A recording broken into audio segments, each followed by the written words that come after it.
We're gonna do this quick and dirty, even by my standards. You know how normally I say I like things mechanically clean, and even if the car's a beater, I'll like pressure wash and paint? Well, in this case, we're gonna put it together dirty. It's gonna be the ultimate example of don't get it right, just get it running. Because if I fall in love with the car, then we can clean it up and upgrade it later. But for now, I'm not even pressure washing this stuff. We're just gonna put it together. I'll tell you all about our Junkyard 360 and our used 4-speed as I install them. But right now what's gonna happen is I'm gonna change the clutch and mate the trans to the engine. And meanwhile, Dulcich is gonna be working inside the car, and I'll let him show you what's going on there. This car was equipped in a way that was pretty common back in the day, but you never see it anymore. It was a manual transmission, but the shifter was right here on the column. It was a 3-speed, so we have pedals, but the rest of the car wasn't quite equipped the way you would see it in a 4-in-floor installation, which is what we're gonna do. What Chrysler used was this auxiliary transmission tunnel hump, which welded into the floor somewhere in there. So we've got to cut the floor out. I'm going to begin by taking out the bench seat and the rubber floor mat. One of the things you'll get a lot of times when you have a rubber floor mat car like this is rust in the floor pan. And the reason is water gets underneath of this and it can't evaporate through it. So what does it do? It just evaporates through the floor. So there is a ton of rust in this floor pan. What are we gonna do about it? Probably nothing. Let's tell the tale of our drivetrain here. Cast your mind back to the episodes of Roadkill where we have the thing that we call the Rally Duster. It's a blue, like 73 or 74. We took it to a rally school and thrashed it around. More recently, we did a shootout against our vet cart. And at the end of that episode, I had Chris Birdsong, who built the car, race us. And I told him he could get the Rally Duster back if he beat us. And then when he lost, I said, well, you still get the car, but I need the engine. And that's what this is. It's a 5.9-liter Magnum. So that would have come out of like a Dodge Durango or full-size pickup in the 90s. It is junkyard fresh, completely bone stock inside. It doesn't even have a camshaft in it. And it does have valve springs that are pretty wasted. It does have an Edelbrock intake manifold, which converts it to a carburetor because it would have always been EFI from the factory. This thing is basically a turd, but it ran pretty good in the Rally Duster, so it's gonna be good enough for us now. Over here, we've got the 4-speed, which was really important to me for this car. This is an A833, a so-called Hemi 4-speed, and I was able to buy a complete conversion kit from a guy for $1,500. And it is specific to the A-body Mopar, which would be a Duster, a Dart, or a Valiant. It's got a special tail shaft on it, so that's why I ended up getting this thing. I got the bell housing. I think he gave me a clutch, although we're gonna use this one. I got the stick. I got the piece of metal that Steve's gonna put in the floor to accommodate the shifter, everything that I need. He even gave me pedals and stuff, which I don't need, but I'll be able to sell later to recoup some of the cost. Here's another thing to look for as I bolt the transmission and engine together. On some Magnum engines, the crankshaft may not be drilled deep enough for a pilot bearing. This one happens to be. The other thing you might see is that the input shaft of the transmission's a little bit too long and bottoms inside the crankshaft. I hope that doesn't happen. Birdsong took this apart off of a 3-speed manual and it worked. Will the Hemi 4-speed work? I'm about to find out. Yeah, it went right in. Yeah, it was pretty good. Yeah. That's because I didn't change the clutch. Something's gonna go wrong with it. No.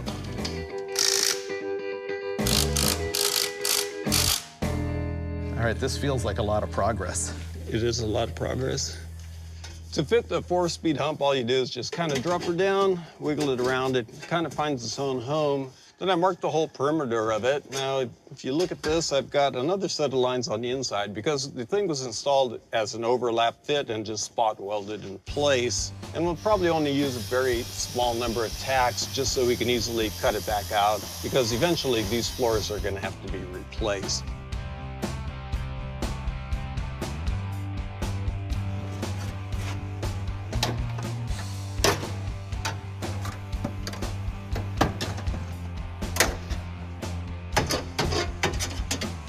Look at that.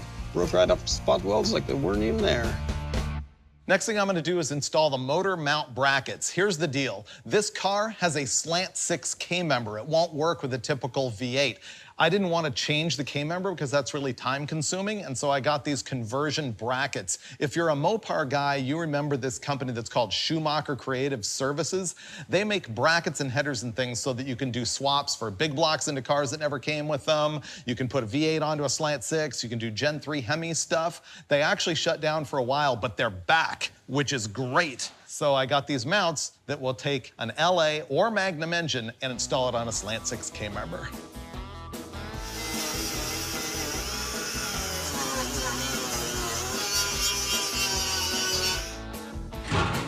I've got everything positioned and cleaned up, ready to weld. Basically, I'm just gonna tack the 4 corners and 1 tack on each side right down the middle, because that'll make it easy to take back out.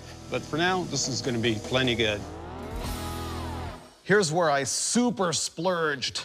I got these really expensive headers from a company called TTI Exhaust. The reason I did that is that these are the ones that I know of that fit the best. They don't all entangle themselves with the steering linkage in the car. And if I ever want to put this thing together a little bit more cleanly, I know this is the header that I want, so I just bought them once. And they also tell you about this specific starter from a company called Rob McSee. I don't know if this is the only starter that will fit, but they claimed that it was, so I went ahead and bought that. So between those two things, that's a major investment in this car. What I'm gonna do is test fit it to make sure that it clears everything on the engine and transmission and starter. Okay, everything clears. Will the starter go in? Yes. Wow, that's kind of impressive.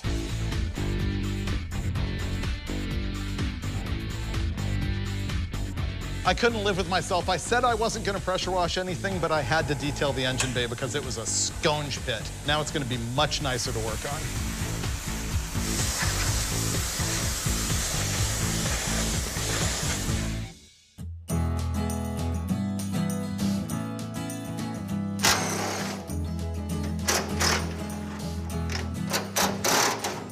Dude, you're just pinching my finger. Oh, thank you. Sorry. Sorry, it was painful. I couldn't take it anymore. I was waiting for you to scream. That's my signal for stopping. I guess so. Using my uncanny powers of observation, I noticed that this core plug is leaking. So I'm gonna change that sucker. What I do is see if I can grab the edge of the freeze plug or core plug, because if you put your punch right in the middle of it or on the side, you'll punch through it. There we go. There we go. Unfortunately, it went inside, as will often happen. Here's my trick for that. Grab it with a channel lock and bunk. There you go. Is this thing rusted through or what? Yes. See that goop right there? That's hiding the hole. You heard me call this a core plug, and you heard me call it a freeze plug. Here's the deal with that. It is a core plug because it's really only there for the casting of the block. People call it a freeze plug because they believe that it's designed to pop out if the coolant freezes inside the block. I think nowhere in the history of man has that actually happened without also cracking the block. That's not actually what they're for, but we still call them freeze plugs. Here's the trick about putting the aviation on the freeze plug. You want to put it on the block and not on the plug, because if you put it on the plug, it will wipe off on its way in and leave you goop on the outside. Whereas if you put it on the block, it will goop on the inside and seal perfectly. Okay, what's your opinion on that installation? Using my uncanny power of observation You would say it's great? Yeah, I approve. This is uncharacteristic of me. I'm going to add power steering. The reason for that is that the engine already has a power steering pump on it, and it's gonna cost me more to figure out how to get rid of that with the belt drive and everything than it is to just install one of Steve's old power steering boxes. Here's how this is gonna work. I'm gonna knock out this roll pin, then I've gotta pull out the steering column. Steve's gonna help out by prying at the front. Okay. How many of the plastic things do you think broke? All of them? Yeah. After that, I'm gonna knock loose the pitman arm from the tie rod, and then there's 3 bolts that hold the box in. Are you sure you're David Freiberger? I know, it makes no sense, right? Yeah. I usually like manual steering for simplicity and lightness. When I'm done, I have to smash the column shorter and drop in the power steering box. Now, the much heavier power steering box. Wow, this is heavier. You know, our original plan was to make this car way lighter than it was with the 6-cylinder. That is not gonna happen. There we go, got it.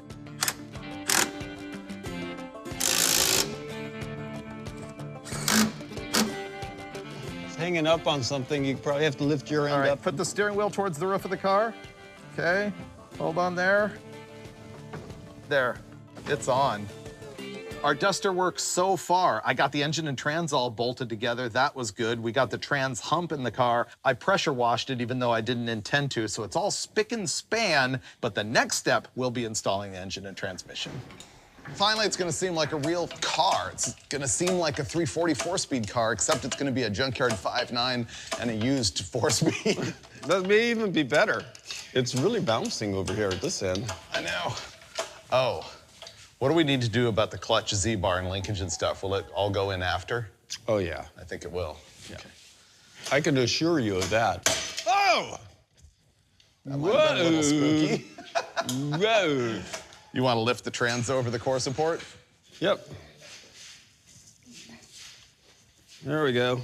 I was about to say it's as if we've done this before, but I don't want to say that because we're about to have like a complete and utter failure.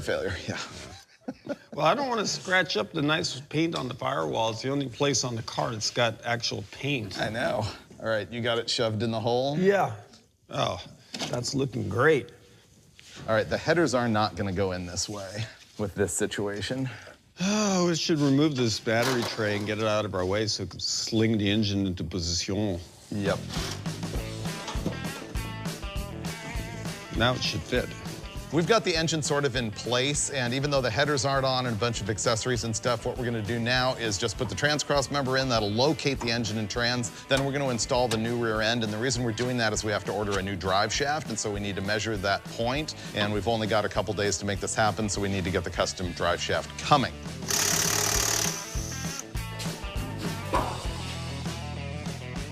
Look at all the washers stacked. I know.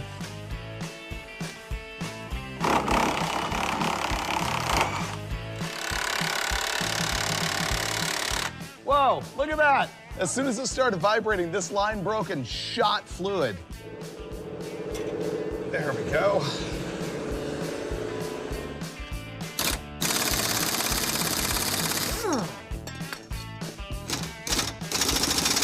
Okay, the pinion angle might rotate. Oh, look at all that smoke. Something must have been getting hot. When you're done, I think it's ready to come out. I'm not too far off. So the gas tank is basically falling out of the car, Steve. Oh, good. We might have to put a trunk floor in it. It's kind of bad.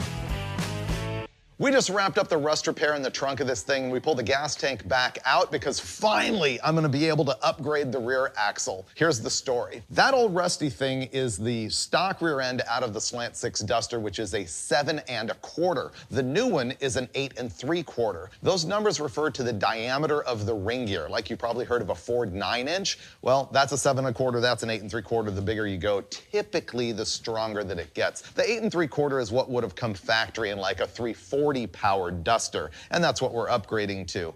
Now, the problem is that the A-body axle housings are getting really expensive. So what I did is I went to a shop called the Mopar Whisperer on Instagram, and they had a B-body housing, which is far more commonplace and easier to find, but they're wider. They narrowed it for me. I had the wheel mounting surface to wheel mounting surface dimension matched exactly to our crop duster, which is that white one that we built, because it has the perfect tuck with a 275/60 rear tire. This is gonna match that. One thing to think about when they were narrowing it up is that the axle flange offset is different on the small bolt pattern versus big bolt pattern axles. Here's what that's about. Most of the Mopar A bodies, at least from 1972 and older, have a small 5-on-4-inch wheel bolt pattern. That requires a different axle flange offset. We happen to have also upgraded to 10-inch brakes instead of 9. It just helps to go to a Mopar specific shop so they understand all those things so they can put it together. But the bottom line is I got it the perfect width and we're finally gonna throw it under the car. Did you see I got nitro axles? Oh, great. Here, wait, slide it in. Now I'm going over.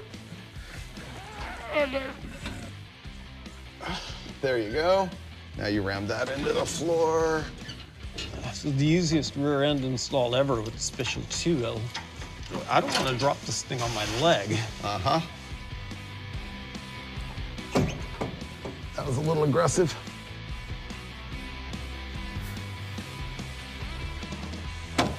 Here we go.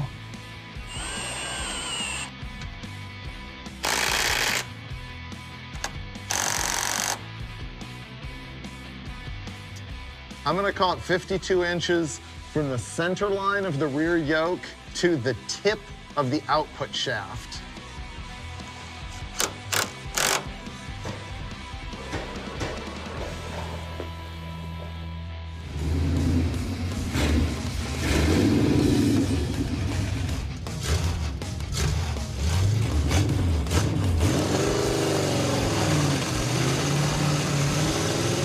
How's the power steering fluid level? I checked it was good. Okay. Decent alignment. It seems wallery. Yeah. Oh. Brake check. Oh, Oh, stuff brakes on the best dime. part so far. Whoa. Wow. It handles terrible. Both shocks are worn out. Yeah.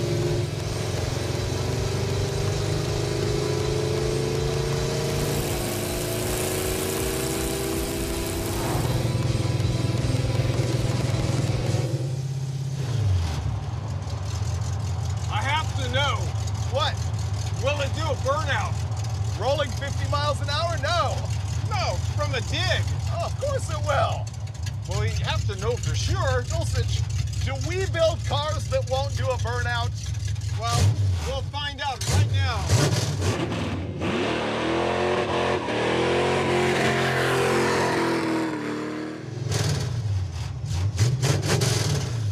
Okay, well, we can't really hear it. Yeah. No.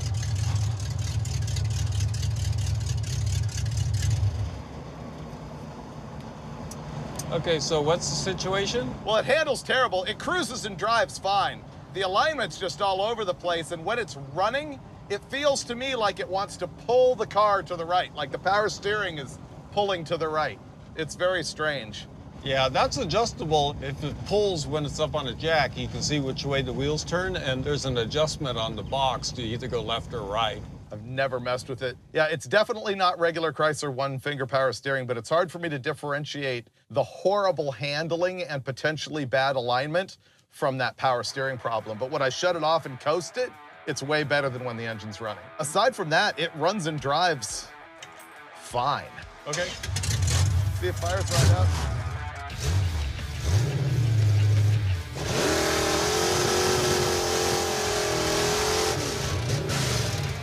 Floats the valves pretty early. Yes, it does.